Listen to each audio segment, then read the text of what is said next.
mean, I think it would be a really neat dynamic, and it'd just be kind of interesting to see what would happen. So I'm going to see if I can get some of their attention and We're get them we're like a perverse tag team, dude. That's right. It would be. I'm serious. It really would be interesting to see where it goes, because as we both know, you never know where it's going to go, right? And that's about it. As you know, you just don't know.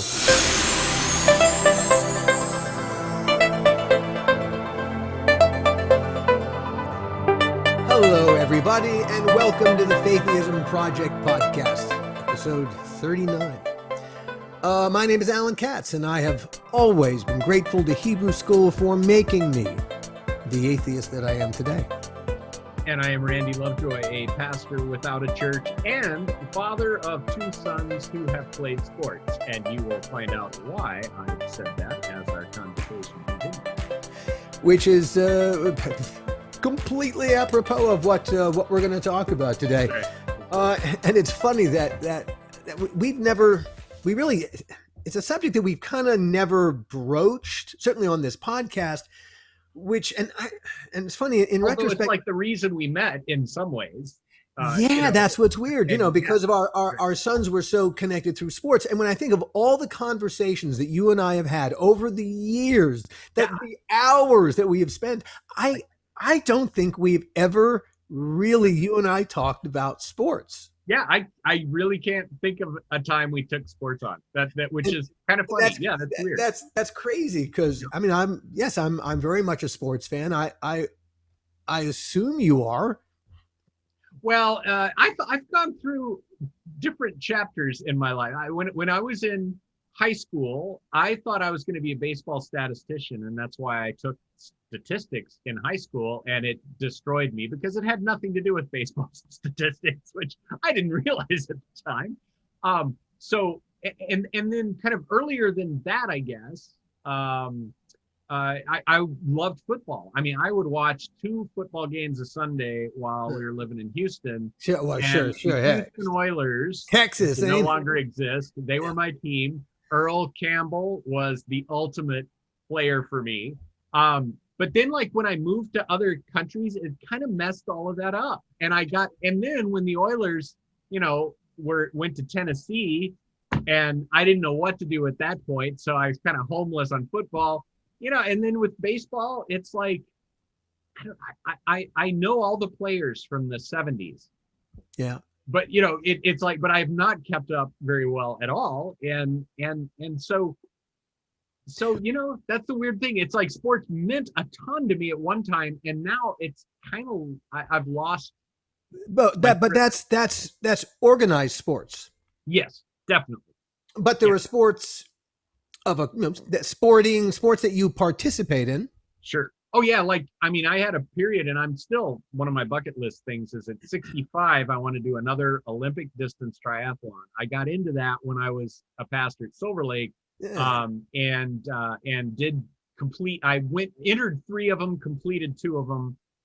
One of them, the Venice Beach, the waves were so harsh that my goggles were ripped off before I even started, and I couldn't find them anywhere, and I didn't bring any backups. And I was super bumming out until one of the pro triathletes, once it got started, they had to run out and grab him and pull him in because he got wiped out right at the start because the waves were so rough. So then I felt a little better about that one. But triathlon, I love running, I swim a lot. All of those kind of things are really key to my life. So yes, there is a sporting element in your life. I mean, and what about you? I mean, what's been like the sport that's been kind of a big one for you, or name a few that or how? I'll tell you my sports story. Please do, Alan. Please tell. Now, I grew up in Baltimore. Yes. And when I was a kid, that was the 1960s. I was there when they won in 66, when the Orioles won the World Series. Robinson around there? Yeah, the Robinson brothers, Brooks and Frank. Oh, I didn't know they were brothers. All right. Well, they were not in fact brothers. Okay. But they were referred to, one being black, one being white. But yet they were brothers of a kind because that was a phenomenal team. And they have Jim Yep. Palmer pitching. Oh Dave yeah. Yeah, I remember McNally. Jim Palmer. Yeah. God, it Mark Belanger, Paul Blair, Boog Powell. I What a mean, great name. Boog Howell. I but mean, these seriously. were baseball players Yeah, from the olden days. that's right. So I grew up with the Baltimore Orioles. That was, but I also grew up being from Baltimore with the Baltimore Colts. Ah, Johnny Unitas, or is he was earlier? Johnny Unitas. Yeah. Early. I still remember the day the New York Jets beat the Colts in Super Bowl III. Was that Namath or no? Yeah. Yeah, Yeah. That Hollywood guy. Guilty. Broadway Joe. Hey, you didn't have Johnny Unitas playing against. You had Earl Morrill, dude. But okay. Right. Unitas was hurt. So I see. anyway. The Baltimore Colts were integral to Baltimore and its blue collar mentality. Mm-hmm. Yeah. Yeah. A little side story here, which kind of touches on the topic. My parents were season ticket holders. Oh wow! Forever and ever for the Baltimore Colts at Memorial Stadium. Okay.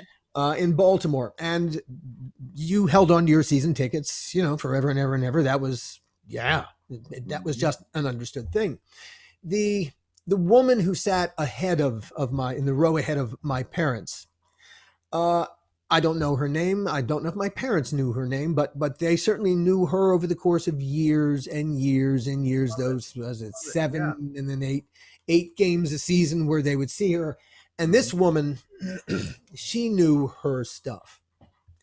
She was thinking statistics before anyone was thinking statistics, and she understood the game philosophically. She got it. Years and years and years of this woman's just her erudite understanding of this gladiatorial combat. Yeah, that's right. And then one Sunday afternoon, she's not there. She would bring a son or sometimes her husband if he was lucky enough, but suddenly she's not there. 2 of her sons are there. Huh. And finally, but halfway through, my parents finally lean forward. They say, "Wow, where's your mom?" She had died the day before of cancer. Okay. And one of the things that she said as she lay dying was that those tickets, regardless of whether she was dead or not, were not going to go unused. That's awesome. That is the sports fan right there. That is the ultimate sports fan. Sports over death. Wow. Yeah, that's right. That's right. But it's funny there. But there's something in that, because that loyalty to a team there's something very tribal in it. That's important to us. And the strange thing is, it's like our conversations about a song.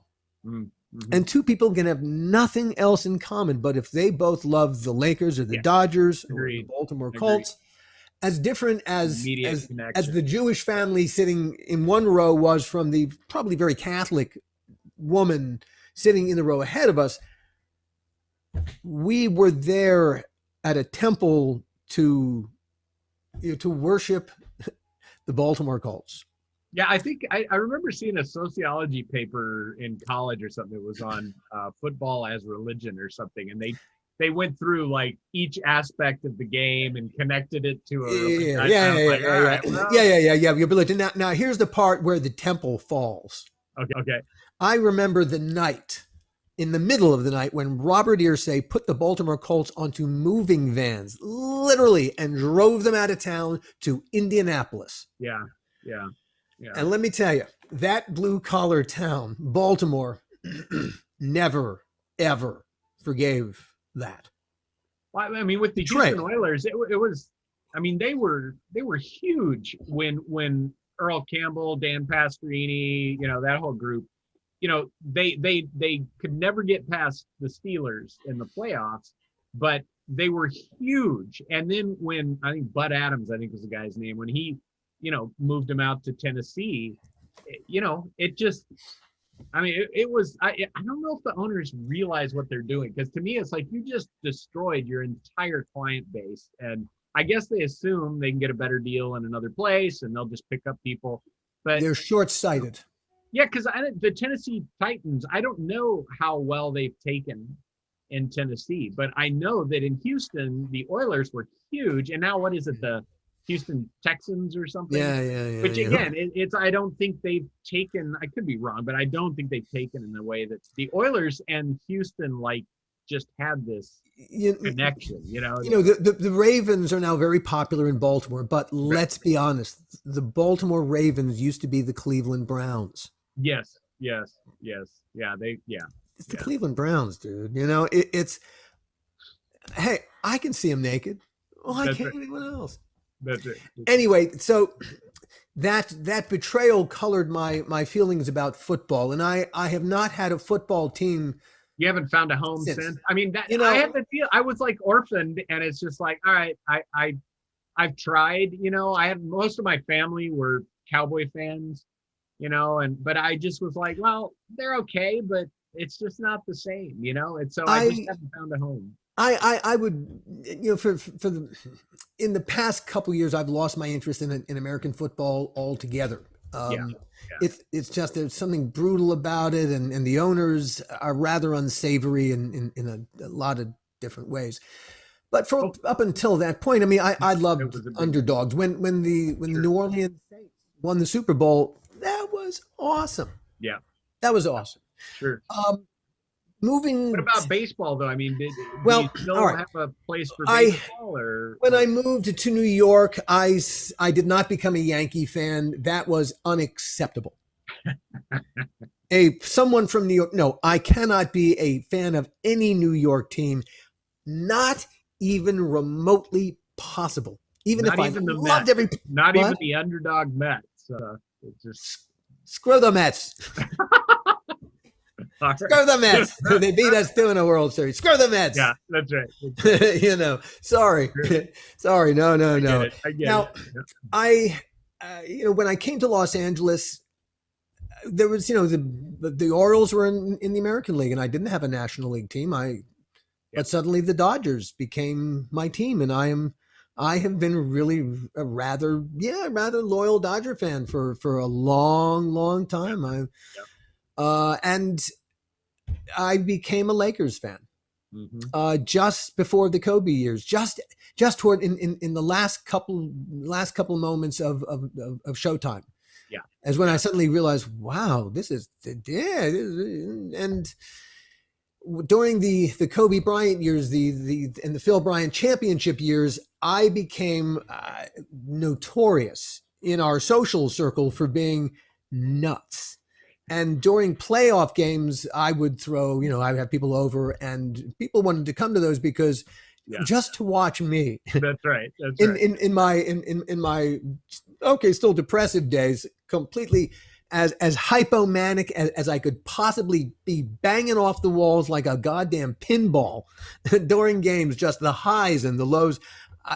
People. But I mean, that's the thing. I mean, how did that function for you? Like, because, there are a lot of folks that when you become a real fan, it plays a role. Yeah. It, like you said, it draws people together. And I mean, I think if you're moving into a new city, one of the ways to connect with people is, say, okay, I'm going to support that team. And then suddenly you've got a bunch of people you can connect with, talk with, and all that. But I'll put it this way. How awesome did it feel when we were all of us on the streets celebrating Laker championships? Yeah. There's a feeling of collective civil pride. Yeah.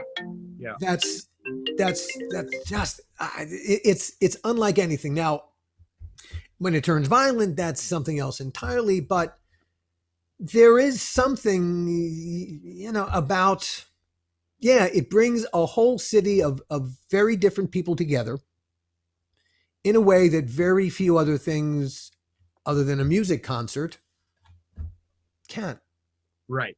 Well, I mean, that's the thing. And then I think the other part that gives sports a really important role as well is it's like you can be serious about it, but then everybody kind of knows it's not totally connected with reality. So it's like you can be serious about it and Hopefully. passionate fan and all of that, but it's easier to leave it for something else than say politics or something. You know what I mean? Like there's a way yes, in yes, which, yeah. I mean, it's something we take seriously, but ultimately it's not like the end of the world, even though sometimes it feels like it. If our team loses. For It's the like, most part, we can have these conversations with the enemy, right. For the most part, and they will be, because we're talking about really theater, and that's the thing about sports that makes it so appealing is it's pure theater.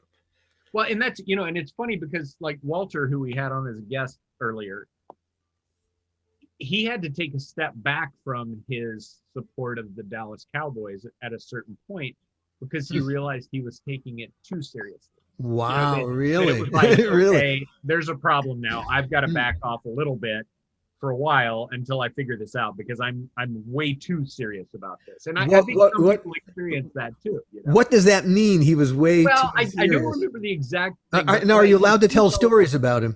That's right. But part of it was just that I remember he was really upset at a Cowboy loss and then like depressed for a few days. And he's kind of like, okay, this is a little overboard. And I know for me, I mean, I did, when I was, this is when we lived in Pasadena, I was going to Fuller Seminary, the Oilers got into a game with the Buffalo Bills in the playoff, and they were ahead by like 24 points or something, which I knew this is a problem because whenever the Oilers at that point would get that far ahead, they'd usually find out a way to mess it up. And sure enough, they did. They lost the dang game. And by the end of that, I felt so bad that it was like, all right, I don't think I want to keep doing this in this way because this is crazy. This was just a game, but I'm so ticked that they dropped, a massive lead, by just messing up left and right. So like, to me, it's almost like that's when I think some people start to say, okay, sports is supposed to play this role in my life and it's really fun and it is theater, but I feel like I'm crossing a line here because I'm making it mean more than it actually should mean to me. Now, in terms of crossing the lines, there's a whole other piece of my sports fandom that we haven't touched upon yet. And I am in a mixed marriage. My wife is English. And being English, of course. She probably doesn't even like baseball. No, well, you can't stand it. That's right. She's, of course, every English person has a football team, a soccer team, we call them, but a football team that they support. Right. And I married into a Tottenham Hotspur. Oh boy, yeah, that could be a big deal. Yes. And so it was easy enough to, hey, why argue? And I've been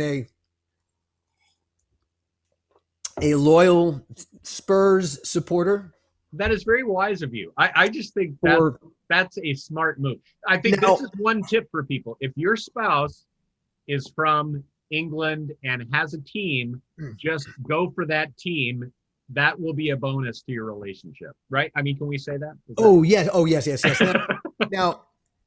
Now my brother-in-law is in that territory where, and yes, I when the Spurs lose, and the Spurs are one of those teams, they're on the verge of being a great team, but they're just outside that circle. They're trying so hard, trying really hard. And so you can smell victory just as it's snatched away. It's so close. We can smell it.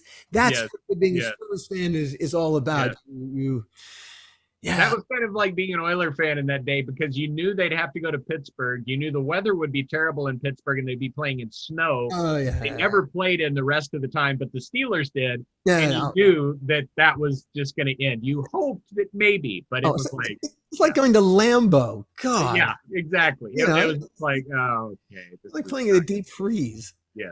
But it is the devotion to a team, and really the you live and die with it.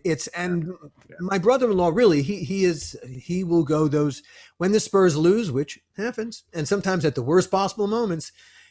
yeah, you can go on for a couple of days when you're angry at the world Yes. and woulda, shoulda, coulda, And that's where, like, to me, that's where it's kind of like, okay, is this thing becoming more important to me than maybe it should? Is there a line here, or is that okay? And that's where, for me, it's like, you know what, life's got enough frustrations. I don't need my theater, as you put it, to become another thing that's gonna like make me. where else would you put all that passion though? Yeah, that's true. That's true. You know, where do you get to spend that? There aren't many other things that give you the, you know, that the rewards relative to the the punishments. That's right. That's right. But Uh, here's the other thing. Now, given how you've seen sports work in your life, as a sports fan, as a fan, yeah, then it's what just about entertainment. though actually We're just talking playing entertainment. sport? Yeah, what about like playing sports Uh, growing up? Was that a part of your life as you grew up, and being in different sports teams or not, or how did that work out for you? uh, I was class clown. I I loved when I went to camp. I went to camp up in Maine for 2 months every year from the time I was 6 to the time I was 12. Okay. And yeah, and I loved playing team sports. I was really short, teeny. I was really short. So Certain I sports, sucked. that makes a really big difference. Yeah, I sucked. I was always the last person chosen. Oh man. Hey, it's just how it is. You know, Yeah. when I was, God, I think when I was also when I was 6 or 8, I think when I was 8, I think I had to be 8, my one and only year of Little League. Mm. And I was literally, they would stick me in right field. You know, they had to use me a certain amount Right. per game, and that's Sure. how much they used me. And man, when I stood up there to bat, it was terrifying for everybody. It was my team, you know, my team. Oh, please strike him out. Please just, but of course it was really hard. You know, very small strike zone. Yep. And, you know, and that ball coming, I'm terrified of the ball, terrified of that ball. You know, it's just, that was an unsuccessful baseball is not one of my skill sets. I loved playing soccer, but I didn't have the dedication to it. When I was in high school, one season, I went out for the soccer team thinking, oh, I'll make this. I couldn't, I dropped out halfway through the audition process. Sure. It was just, and I went home physically broken. Oh, no. Get onto the team. I had no idea what I was Right. what I was thinking. I didn't know what I was talking about to be part of a sports team. I was not in condition. I did not understand it in any way, shape, or form. All right. The two sports that I've played on I've skied and I've played tennis. Okay. And that's snow skiing, I take it, yeah? Snow skiing, yeah. Now, snow skiing, love. That's an expensive hobby. Haven't been able to do it in a couple of years, but I aspire to again, because there's nothing like standing on top of a mountain. And I'm a downhill bomber. Point the skis downhill. Oh man, go. Yeah. And you know, I won't do a double black diamond because I'm not nuts. You know, I don't want to hurt myself. But up to a point, I'll challenge. Yep. You know? Nothing like that feeling first thing in the morning after you get off the ski lift at the top of the mountain, and the world is beautiful and snow covered, and the air is crisp, and ahead of you is a pure sensual thrill, and you got some music in your ears, and that's transcendent. That is a spiritual experience. We will come back to this. Yes. All right. Tennis. Now, I've played tennis, pretty much my whole life. And up until the past couple of years, when I got past my depression, I bloody hated it. I played it, and I had one person I played with almost every week, who I still play with. And I don't know how she tolerated playing with me through the years when I was depressed, because, you know, when you beat yourself up, you can't coach yourself. You can never really improve because you're never telling yourself how to improve. You're telling yourself what you got wrong. Right. Well, you know that already. And so that was my version of coaching myself. And because I was into I deserve every rotten thing that happens to me state of mind, the fact that I hated playing tennis made me deserve to play tennis. That's right. That's right. Yeah. It gets that perverse. It really does. Oh, man. And I don't know how my friend Leslie tolerated me. I mean, literally, I screamed, I shouted, I threw my tennis racket like a child. Oh, I infantile, inexcusably infantile. And I when I finally. But was there a venting, like, did it function in any way to vent some of what was going on inside of you at least, or did it just create more? You know what I mean? It probably was creating more only because I was not using it to do. Right. But then I hit bottom and I bounced instead of flattening into a pancake. And, and one of when I started taking the mood stabilizer and the darkness stopped and suddenly my darkness couldn't get at me, that changed my tennis game almost instantaneously. Mm-hmm. And it's remarkable how mental it is. Yeah. And when I stopped beating myself up, first of all, I started enjoying it. Mm-hmm. And then instead of beating myself up, I suddenly began coaching myself. And suddenly I began to think about what it is that all right, you're not, your form is off. How do you make this better? And suddenly I began to really think about it. And suddenly when I walked onto the tennis court, I was thinking about how to play better, not just to succeed or fail. Yeah, that's right. And suddenly, our game suddenly ratcheted up exponentially. I first of all, I'm ashamed how I was holding her back. Mm-hmm. I'm even more ashamed at how I was holding me back. Mm-hmm. And the revelation, and I would have told you there's not a good tennis player inside me. There is. This guy, I'm inconsistent. Yeah. That's my problem. I'm terribly inconsistent. But when I focus, you are on. Man, I'm not a bad player. I know what to do, and I love it. Yeah, and Leslie and I played this morning, which is the reason we're having. We're talking about sports today. Is we were still up in the air what we were going to talk about today, and I put a shot cross court that I should have won. It should have won. It should have won the point. And damn if she didn't get to it and put a shot back that beat me. That's awesome. And it was really you remember back in the 70s, the ABC had a show on Saturday afternoons called ABC's Wide World of Sports. Oh yeah, I loved it. Yeah, totally. I loved the intro to it. Yeah, the thrill of victory, the agony of defeat. Yeah, with the skier wiping out on. I remember. Oh my God, the agony of defeat. Yes. That epitomized it. Well, I felt the thrill of victory and the agony of defeat all in one point, and unfortunately, the defeat came last. Yeah, that's right. That's right. But it was. I mean, I think that's the key part of sports is both the ups and the downs, and as you were talking about, the coaching yourself. Yes. And the mental, there's a lot that goes on mentally that I think is really critical.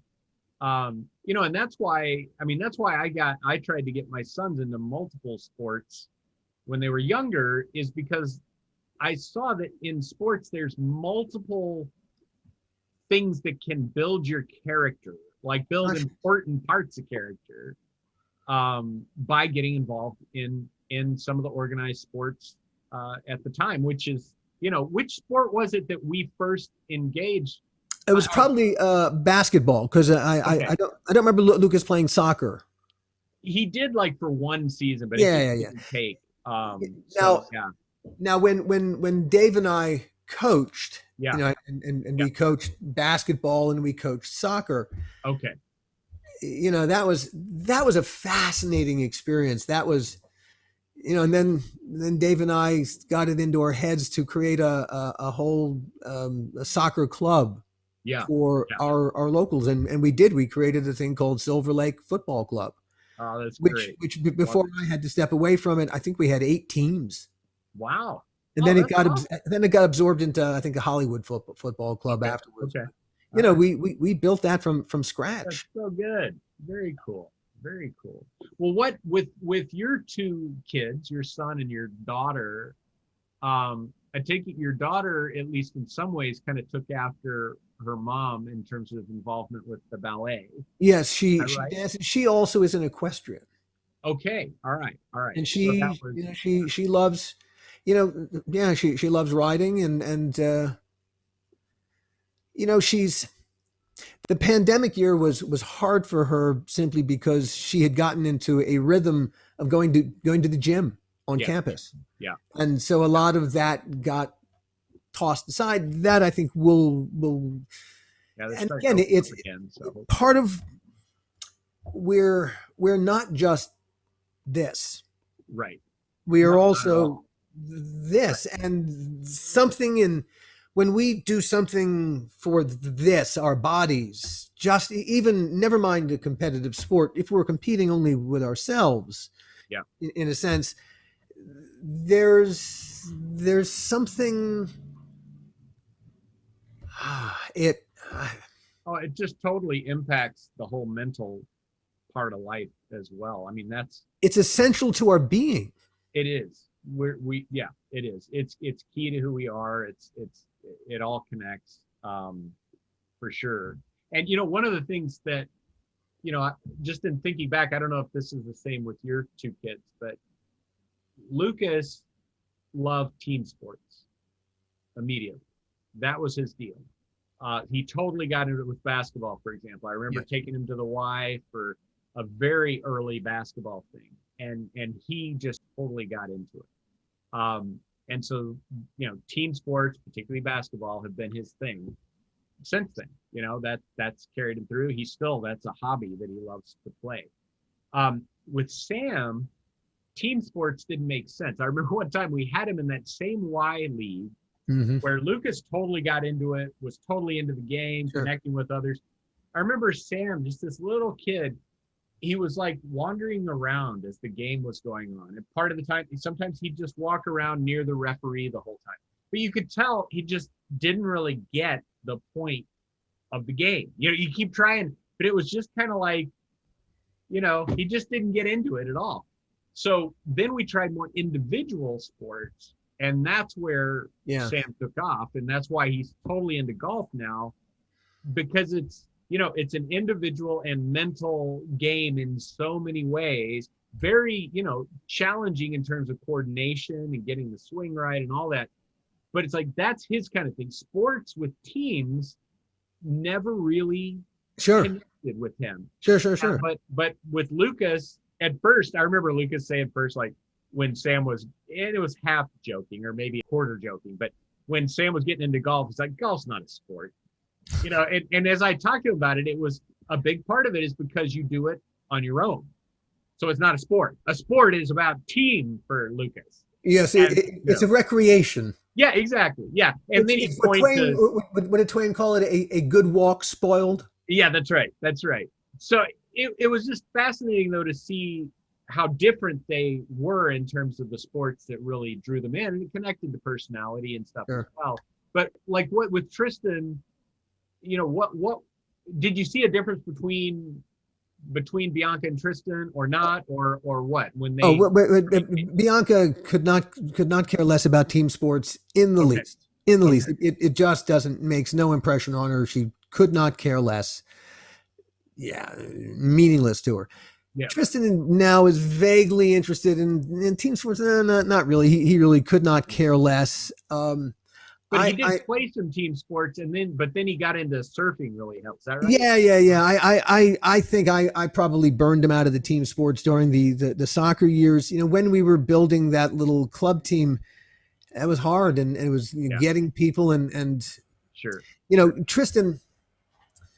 Tristan is a terrific athlete. He's got his mom's athletic prowess. As a dancer, and he's just a natural athlete. And in soccer, he just had a knack for knowing where the ball was going to be, which is Hmm. one of the keys to knowing how to play that sport. It's never mind where the ball is, anticipating where the ball is going to There you be. go. Yeah, yeah, That's that's good. Yeah, that's that's what makes you good. And hey, all young players want to play up front. They want to be the striker, putting the ball in the back of the net. Tristan, unfortunately for himself, had a talent for defense, in the sense that he understood how the defense needed to be organized. Right. And he could organize other people and get, 2 or 3 other defenders to move up so as to, put the other team offside. There's, the other strikers cannot be between the last defender and the goalkeeper. Yeah. Yeah. And so if you play what's called a high line as close to the center to midfield as possible, you prevent the defense from sitting in front of your goal. Now, if they put the ball over the top of you and chase it down before you get to it, they got you. Yeah. But Tristan understood how to organize the defense to stop that from happening, to move everyone front and back. And so rather than getting to play where he wanted to play, he got stuck there a lot. And he got stuck, playing on teams he didn't want to play on simply because I needed players. Yeah. And I was, and he got injured, and I think that pretty much did it. The surfing he got into from the very beginning, from the first time that we plunged into a pool of water up in Vancouver, where he was born. Water something about water made sense to him. And he's always loved water. It's just been, he gets it. And so from the first time he stepped on a surfboard, that made sense inside to him. And yes, he has surfed. He from the time he was, when he was in middle school, he announced that the only college he wanted to go to was UC Santa Cruz, because it had a famous surf break. And it's like the only school he applied to. And okay, we got lucky. Yeah. And he got in. But and then it's funny because the university is up in the redwood forest. The beach is way downhill. And if you don't have wheels, getting down's easy if you got a bike. Getting up's impossible. Yeah. And so it wasn't until he had wheels his junior year that suddenly he began to surf again. And he found the famous surf spot at Santa Cruz is a little treacherous. The waves are monsters, but so are the rocks, and you can get hurt really easily. And that's not his thing. There are some other breaks he's found there that considers his home breaks. Okay. As he's about to graduate, he's finally found a path for himself, and ironically, he wants to be a surf journalist. And he does well. Okay, this particular apple did not fall far from this particular tree, and he's a lovely writer. Good. When he writes about surfing, however, the voice is so authoritative and so sure. It's a very normal thing for young writers, but in any writer, when you're not entirely sure what you're talking about, you use a lot of extra words. Yeah. When you know exactly what you're talking about, you cut right to the end of the chase because you know what you're talking about. And that, when Tristan writes about surfing, it is with such clarity. It's and the thing that he really wants to write about is our concept of surfing. As we as non-surfers look at it, is that it's a peaceful world out in the water, surfers and the water. It's not. It's kind of ugly, and surfers are very territorial. And it's not unusual for surfers at places like Malibu especially the locals, to feel a certain ownership that they're really not entitled to. And it can get hostile and violent out on the lineup as a bunch of surfers are fighting, sometimes literally, for a wave that really only 1 or 2 people can catch at one time. 10 people can't ride a wave. It doesn't work that way. And so it can get very competitive out there. Yeah, okay, there's a supply and demand issue. That's true. But Tristan is concerned, ironically enough, with the spiritual quality of what's happening out on the water, because it should be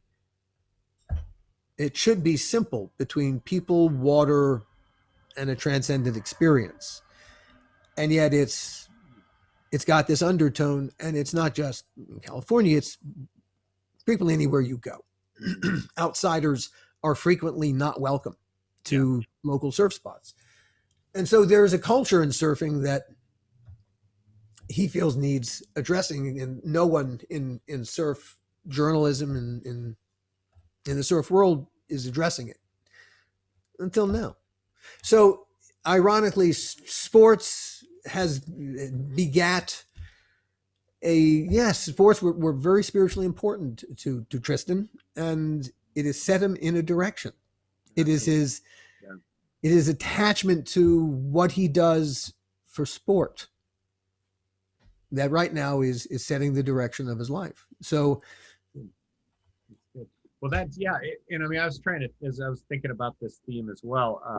I thought that I just want to run these by you and see if this fits with yours.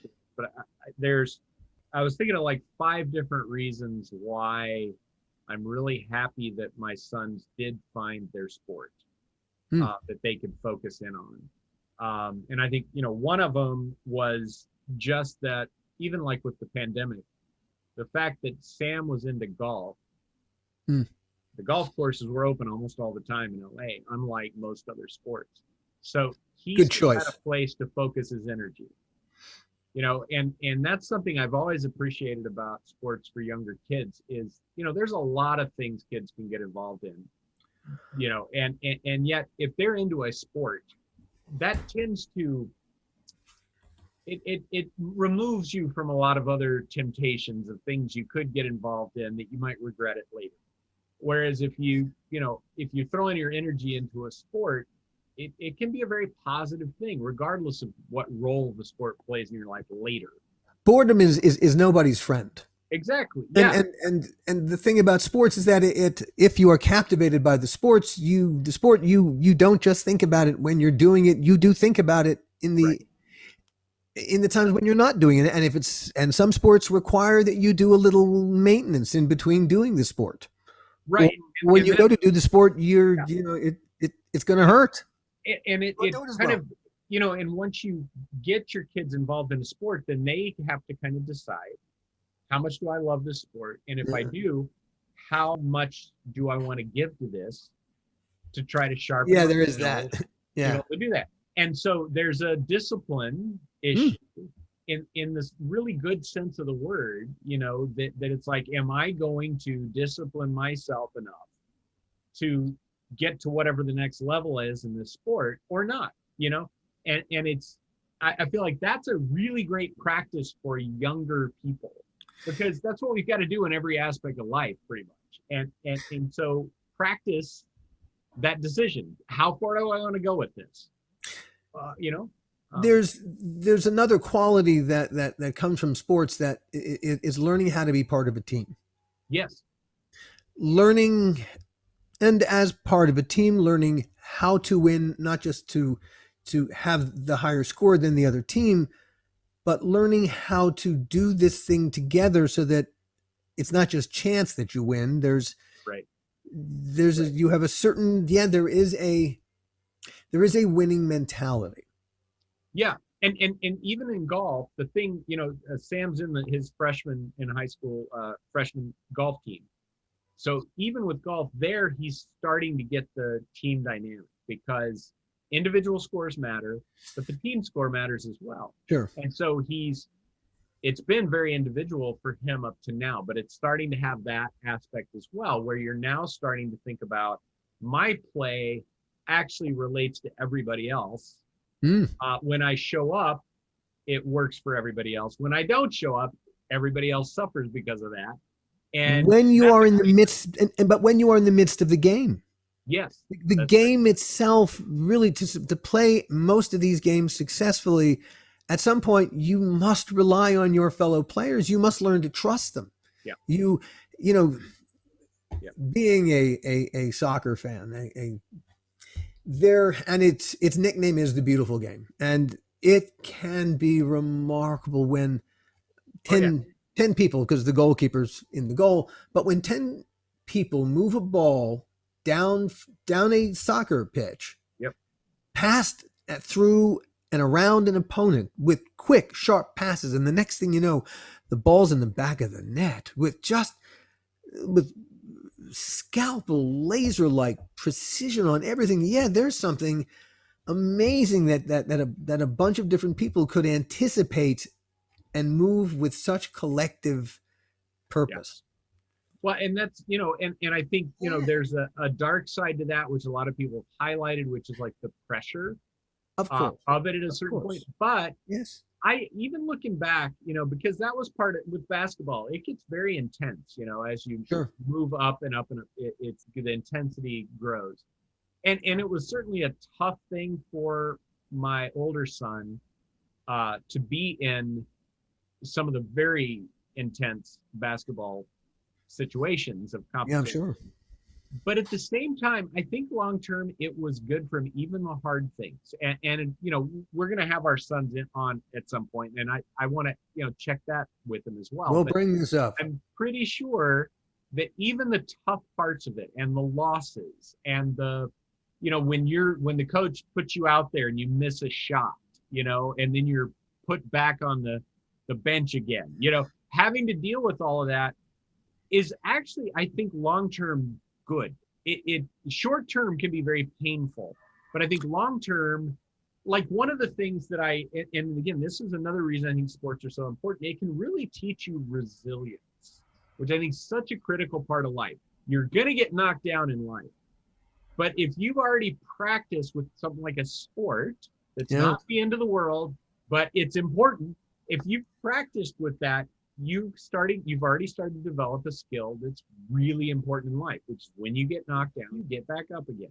And learning how to fail is more important than learning how to win, because learning how to win teaches you nothing. And that's what, that's where I was concerned when they started giving trophies to everybody in basketball that Lucas was, but there was a shift. We all noticed it, Lucas included. Yeah. That for a little bit, it was like only the top whatever teams got a trophy. Then suddenly, Lucas had like 10 trophies. And it wasn't because he was on 10 amazing teams. He participated. Right. And so the sad thing was he kept the trophies, but the ones like when he went to college, when I said, hey, time to clear out some of the trophies, the ones he kept were not the trophies he got for participation. It was like those had been out in a box for a long time. It's like, fine, just toss it. It was the ones where the team had actually pulled it off, and won a place. And I only have one for my soccer experience when I was in Australia. I've only got one trophy, but I've kept it. And it's this big because it was third place, right? But I've kept it because that was significant. And it was significant because there were other seasons where we didn't get in the top 3. But there was one season where as a team, we pulled it off, And so there's a whole dynamic there that, I was in junior high. I was in a college. No, in junior high, I was in a football team that was organized for 1 year and only 1 year. I loved playing football with my friends. I thought, I'll love playing football in junior high too. The coach was a jerk. He constantly yelled at you. It was all the plays, all the pressure, all of it. It was just like, this is not even the same game. So I get the people that are saying, hey, the intensity is a little overboard. It's just that I think, and there needs to be correctives to that. But to me, there's a part of it, the competition and the possibility that you actually could fail in your attempt is really a key part of what sports does for us. And so we don't want to lose that part of it, if you know what I mean. I think that's a key part, because I think of like resilience is a critical skill. Endurance is another one, which can mean multiple things, but you keep going, and then perseverance, and for all of those skills to develop, you actually have to lose, you have to fall down, you have to fail to learn. How many teams are in the NFL? Yeah, I don't even know these days, but they're 20 something. Yeah, it was 24, I think, when I was growing up, and they've added multiple. So that's where I lost count. Whatever the number is, how many of them succeed at the end of one season? Right. One team. How Yeah. many of them fail? All the rest. Yeah. If you don't learn how to fail, you are going to be in for a very rough ride. Yeah. Because really, in a lot of ways, an awful lot of life, it's not succeeding. No, Someone it's else is not. going to It's really succeed. not. I mean, that's on balance. I mean, I love Lincoln's, Lincoln's track record in politics because he like lost so many times Sure. before he won anything. And it's just Yeah. a great example for us of, yeah, you got to keep going. And I remember when I was pastoring and going to a conference with pastors of successful churches, you'd hear them speak and you'd be like, oh man, why? They must have just started and it went great. But every once in a while you get a pastor that would be like, well, I guess I got invited here because things are working right. Well, let me tell you about the 13 years before this that were a complete train wreck, and yeah, we got it right now, but I don't know how long we're going to have it right. And to me, those are the leaders more broadly that I really respect, are the ones that are like, yeah, we're doing great right now and I am loving it. But let me tell you the story of all of the times we failed in order to get here. And I think that's such a key lesson for all of us, and especially for our kids, because they need to be able to keep going for it and keep trying and knowing they're going to fail, but you'll learn. And But you should, to aspire to it. And look, when Yes. you can capture it, understand it's lightning in a bottle. Yes. Unless you're Man City and Manchester City, in which case you own the league and you buy every player you want, and you'll just win and win and win. And Yeah. What's the point? Well, right. And I mean, actually, when teams like the Yankees in baseball, for example, win too many times, it's kind of like the sport could be in trouble. You don't want one team to dominate too much. You need other teams to come in. The surprises of, like over football again, of the Saints winning, the Saints finally pulled it off. You want stuff like that in there because that's a key part of the whole thing. Is it's not, in soccer, the way that leagues are structured, they're tiered, and so you have the top league, like in England, it's the Premiership is where all the best teams. But then there's another tier. There's the league championship, and every season the top 3 teams from the league championship get to move up, and the bottom 3 teams in the Premiership, they get knocked down. Yeah. And that keeps the game going. If somehow that fluidity didn't happen anymore, then you've lost. You've lost a really important part of sports, because part of what makes sports fun is like the possibility of the underdog. It's that the team that's really great still might not win. They still may not win. There's a competition every year in English football, English soccer, called the FA Cup. And the cool thing about the FA Cup is that I think virtually every team in all the 4 major tiers of English football, and that's like, well, it's like almost 100 teams can be part of this. And there are opportunities for teams from the 2nd and 3rd tier, really from nowhere, to one, they get to play against the best players in the world. But there's also the possibility that they could win. Yeah. Simply because one of the features of soccer is there's chaos. There's a thing in soccer football called a corner kick, which is, when the ball has gone behind the goalkeeper, and so the attacking team kicks it from the corner into the box. Now, just think about it from a physics point of view.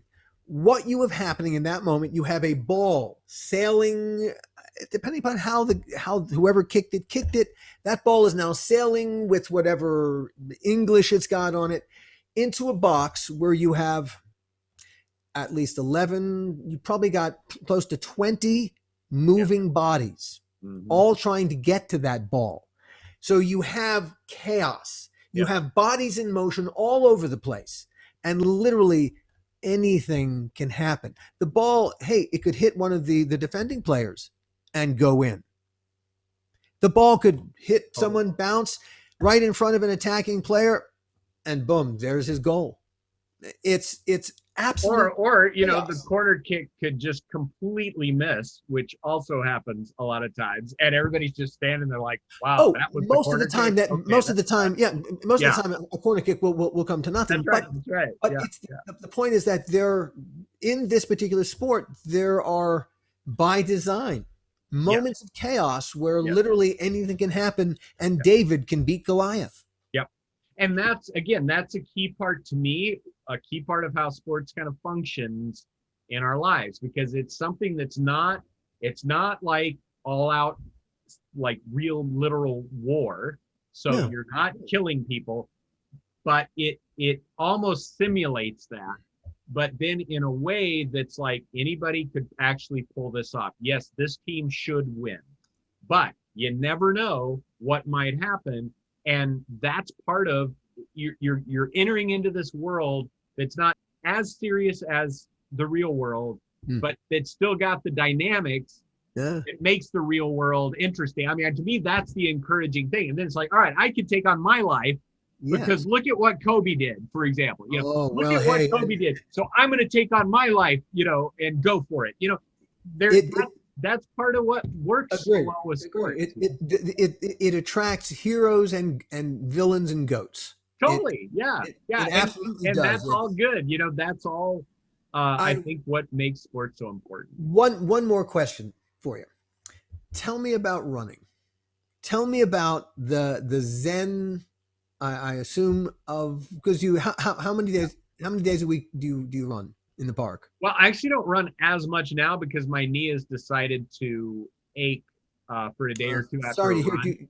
Do you miss it? But oh yeah, because here's the thing. I hated running for most of my life.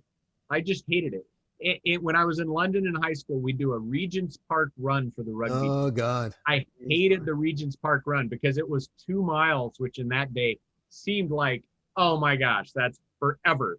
You know, so it was this, it never clicked why people liked running until I was pastor at Silver Lake. I started running with some of the younger people there, especially when things were really tense at the church. It was a very nice thing to go do at Griffith Park with some friends. And it was just different and therapeutic in that way. But what happened there is I started running long enough, probably for dopamine or whatever to happen, so that by the time I was done with the run, I was energized, I was more upbeat, I was ready to take on life. And I also just felt, you know, I was strengthening my body, right? So suddenly I got it. I was like, now I know why people run, because somehow here I've had this breakthrough where I want to run again just for the experience Yeah. of that impact of the run itself and then the impact of it afterwards. And so I got totally into it there and started running, you know, both at the park and treadmills and all of that. And You're chasing now. We're going to call it a high, but it's not. It's not just a biochemical thing. There's right, something else. What we chase, and I think there's something absolutely spiritual about that thing that we chase. well, and it was part of a triathlon, Yeah, yeah, you yeah, know, and the triathlon was always pushing me way further than I thought I'd ever go. But the fact that I could go further than I thought I could, which I think sort of parallels your with tennis, realizing there's more of a tennis player in you than you thought there was. yeah. And to me, it's Exactly. like, wow, I can actually do a triathlon, or I can actually run. I mean, I'd run 3 miles or 4 miles or 5 miles, and I'd reflect back on, I remember when 2 miles seemed impossible in high school. And now I mean, that's cake at this point, you know. Yeah, So yeah, yeah, yeah. it was such an You've encouragement. grown spiritually, my son. Yeah, no, it impacted my spiritual life as well, or it was part of my spiritual life. I don't know how to phrase it, but it you know, and that's why I walk as steep of hills as I can find at Griffith Park, because I took on the hill, I walked it, I didn't slow down, you know, and then I came. So I sometimes I'll walk an hour and a half or more, as many hills as I can take on for that similar. It's somehow when I wake up in the morning and I work out, then I am more confident that I can pull off things during the day than when I just wake up and engage work directly. It's somehow that whole activity just it builds confidence. It's weird how it works, but it just builds confidence.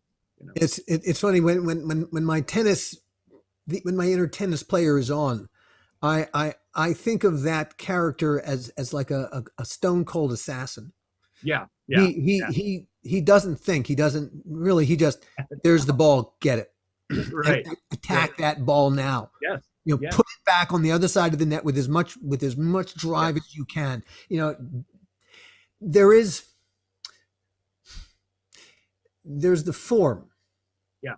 That's when you come to appreciate why those who have studied the sport have discovered that, yes, if you can perfect the form, something else happens. Right. And right. There is something, yes, what I know I chase when I step onto a tennis court is that ground stroke that is going to skim the top of the net and immediately bite downward with so much topspin that it will take incredible strength, upper body strength, just to overcome the topspin. If Leslie wants to hit that damn thing back to me, that's right. Which she's going to anyway, so I might as well start preparing for the ball that's coming back. Well, and Sam has, almost once a week he has a lesson, and they just work on a very particular part of one stroke with one of the clubs. They decide ahead of time, but it's just this constant getting the swing just right, and they video it and then talk about it and say, okay, now what you need to do is this instead, and this slight little change in form is going to make a massive difference in your consistency and distance and all of that. And so, and it's fun to see that he's willing to invest that time and energy into tweaking little parts of the stroke, the swing, that makes, that'll notch him up, it'll save him 2 more strokes in the game, which will make a massive difference, but that's part of, it's so funny because you think about it like with any sport, but like with golf, it's like a piece of metal and a little round ball, and it's a course where somebody stuck some holes in the ground, right? But it's like, so you could look at it that way and say, what a ridiculous use of time. If you stop to think about it. If you stop, but what goes on with all of that equipment, that's the cool stuff. That's the really. Look at how it's captivated people all across the world. They're bloody obsessed with it. Yeah. They're obsessed with putting that little ball into that little hole. Exactly. And they're obsessed with hitting that ball. It's like, as I've watched him learning the putting, it's like, number one, I would have thought that putting downhill would be preferable, but that's actually way harder. You don't want to putt downhill. Right. You want to putt uphill. Well, that doesn't make a lot of sense to me initially, but then I think about it, it's like, okay, control wise, that makes sense. But then you watch, it lands on the green, and they're going to eye it and be able to tell where the little lumps and bumps and the direction and angle and all that, to be able to hit it the right way that it goes into this little hole. And there's a whole science behind it and everything. But the point is, with all of these sports, it's like it does something inside of us that is really important for life. And that's the crazy part of it. It's this funny little activity, but it really matters in terms of the impact it has on our lives. You remember when Michael Jordan quit basketball for baseball? Yes. Yeah. You remember why he ultimately had to quit baseball? Well, I just remember he didn't do particularly well. He was on the farm team, right? Yeah, he didn't. He never really got beyond that. He couldn't hit. Okay. Yeah. He couldn't hit pro pitching. He couldn't get anywhere near pro pitching. Yeah. The thrill of victory, the agony of defeat. Even the greatest. Totally. Yeah. Michael Jordan. That's why, like the agony of defeat. And on that bombshell. Yeah. There you go. That was good. So play sport. Good That's not a bombshell, though. That's like good sportsmanship. But that's right. That's great. Yeah. No, this is good though. It actually it makes me want to go work out or something. It's like, oh man, I gotta go work out. I want to get back on the tennis court. Well, and what's fun, I know like our YMCA just sent out a deal about being open, everything's going. I'm like, yes, finally. It's been over, well over a year now. And I haven't swam. I usually swim a lot. I do laps, but it's been a long time. So I can't wait to get back and get back into it. It's just it feels so good to get workouts. Everyone needs to get healthy. Yeah, and whatever it is, like my mom's 86, has some health issues, but getting in the pool and walking back and forth is this amazing exercise for her, and she does it as often as she can because, she feels the difference between when she does nothing and when she just gets in the pool and just walks back and forth with her friends, Bodies like it. Our bodies just like it. They do. And well, we hope you all have liked listening to this episode of the podcast. And Yep. And it's great to have you with us, and just hope you are re-engaging exercise as we're moving into more of a post-pandemic kind of world, and engage it. Get your kids involved. Get your kids away from the screens. Get them on sports teams. All that stuff. And go Lakers, go Dodgers, go Spurs. And see you next time, everybody. That's right.